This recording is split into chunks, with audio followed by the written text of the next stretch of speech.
أورد الإمام النووي رحمه الله تعالى في هذه الترجمة باب فضل البكاء حديث أبي هريرة رضي الله عنه قال قال رسول الله صلى الله عليه وسلم: 7 يظلهم الله في ظله يوم لا ظل إلا ظله: إمام عادل، وشاب نشأ في عبادة الله، ورجل قلبه معلق في المساجد، ورجلان تحابا في الله اجتمعا عليه وتفرقا عليه، ورجل دعته امرأة ذات منصب وجمال فقال: إني أخاف الله، ورجل تصدق بصدقة فأخفاها حتى لا تعلم شماله ما تنفق يمينه، ورجل ذكر الله خاليا ففاضت عيناه.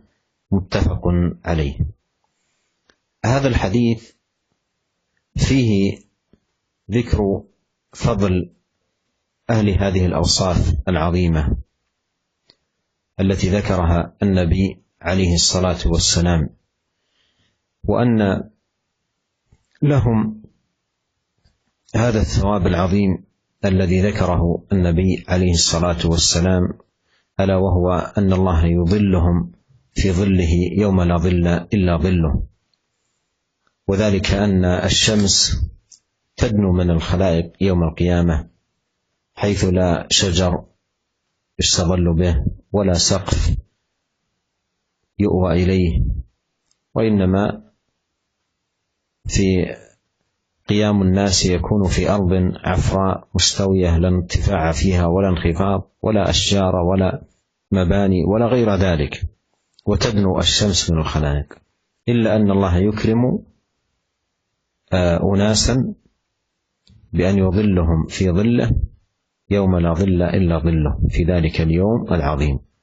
وذكر النبي عليه الصلاة والسلام في هذا الحديث 7 أوصاف أهلها حريون بهذا الثواب العظيم والفضل الكبير. ومن هؤلاء 7 وموضع الشاهد: رجل ذكر الله خاليا ففاضت عيناه. ذكر الله خاليا أي منفردا ومقبلا على الله سبحانه وتعالى، متفكرا ومتأملا في آياته ومتدبرا لكلامه سبحانه وتعالى، ليس عنده أحد، لأن كون الإنسان يبكي عند الناس ربما يكون ثمة بواعث أخرى غير الخشية، ربما يكون ثمة بواعث أخرى غير الخشية، خشية الله عز وجل. أما كون الإنسان خاليا لا يراه إلا الله ولا يطلع عليه إلا الله سبحانه وتعالى، يذكر عظمة الله وجلاله ويتأمل في آياته فيبكي شوقا أو يبكي خشية من الله سبحانه وتعالى،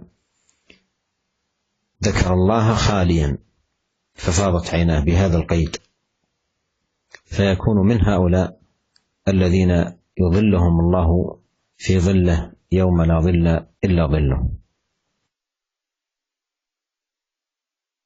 Hadis yang keempat dalam bab ini adalah hadis yang diriwayatkan oleh Al-Bukhari dan Muslim dari Abu Hurairah. Beliau berkata, Rasulullah SAW bersabda, ada 7 golongan yang akan dinaungi oleh Allah Subhanahu wa taala di bawah naungannya pada hari di mana tidak ada naungan kecuali naungan Allah. Seorang imam yang adil, kemudian pemuda yang tumbuh di atas ketaatan kepada Allah Subhanahu wa taala, kemudian seorang yang hatinya tergantung di masjid-masjid atau lengket dengan masjid. Kemudian 2 orang yang saling mencintai karena Allah, keduanya berkumpul karena Allah dan berpisah karena Allah. Dan seseorang yang dipanggil, atau seorang pria yang diajak oleh seorang wanita yang cantik dan punya jabatan tinggi, maka dia mengatakan, aku takut kepada Allah, sungguh aku takut kepada Allah. Dan seseorang yang bersedekah dengan suatu sedekah, kemudian dia menyembunyikan sedekah ini sampai tangan kirinya tidak mengetahui apa yang disedekahkan oleh tangan kanannya. Dan yang terakhir adalah seorang yang berzikir, memuji Allah Subhanahu wa taala dalam keadaan sendiri, kemudian kedua matanya berlinang air mata. Hadis ini menyebutkan tentang keutamaan sifat-sifat yang disebutkan. Menyebutkan keutamaan orang-orang yang memiliki sifat-sifat yang telah disebutkan tadi itu. Yaitu bahwasanya mereka akan mendapatkan pahala yang besar, yaitu akan dinaungi oleh Allah Subhanahu wa taala pada hari di mana tidak ada naungan kecuali naungan Allah Subhanahu wa taala. Tidak ada lindungan kecuali hanya lindungan dari Allah Subhanahu wa taala, yaitu pada hari kiamat, di mana matahari didekatkan kepada para makhluk dan di sana tidak ada pohon, tidak ada atap yang bisa melindungi kita dari panasnya matahari. Kita dikumpulkan di sebuah tempat yang kosong, yang rata dan datar. Tidak ada tempat yang tinggi atau rendah sehingga kita bisa bersembunyi dari panasnya matahari. Tidak ada juga bangunan di sana.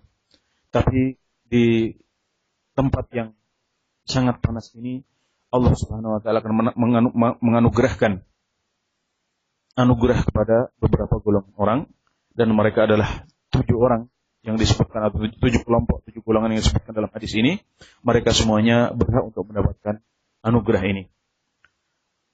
Di antara 7 golongan ini yang akan menjadi pembahasan kita, karena kesesuaiannya dengan bab yang kita bahas sekarang, adalah golongan yang ke-7, yaitu seseorang yang berzikir, memuji Allah Subhanahu wa taala dalam keadaan sendiri, kemudian kedua matanya berlinang air mata.